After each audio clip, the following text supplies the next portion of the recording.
सभापती महोदय, या पुरवणी मागण्यामध्ये पहिल्यांदा एक कॉलम वाढवलेला आहे, समायोजना नंतरची रक्कम, अशा प्रकारे त्याचं त्या कॉलमचं नाव आहे की आधीची रक्कम किती होती ना आता समायोजना नंतर. आता आपण पंतप्रधान आवास योजनेच्या विषयी बोलतो सभापती महोदय, ते विशेषतः अनुसूचित जमातीच्या घटकातील लाभार्थ्यांसाठीची योजना. सभापती महोदय, काल परवा देशाचे गृहमंत्री या महाराष्ट्रात येऊन त्यांनी मला वाटतं देशात का राज्यात या ज्या पंतप्रधान आवास योजनेच्या काही चाव्या देण्याचा उपक्रम केला, चांगला उपक्रम.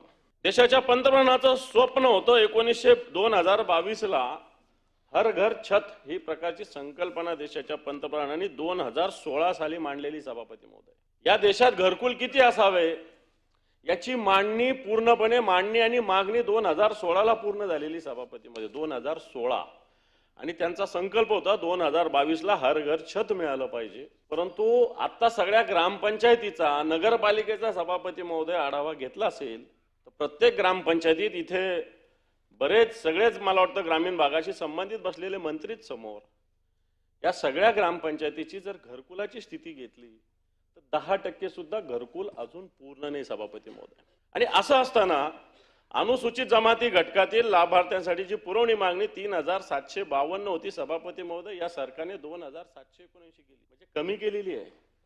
पुरवणी मागण्यात खरं तर ऍडिशनल खर्च काही लागला वेळेचा तो वाढवत असतात, परंतु पहिल्यांदा असं झालेलं आहे की समायोजना नंतरची रक्कम ही कमी झाली. याचा अर्थ या पंतप्रधान आवास योजनेच्या अनुसूचित जमाती घटकातील लाभार्थ्याच्या ज्या तरतूद होती ही कमी केलेली. सभापती महोदय,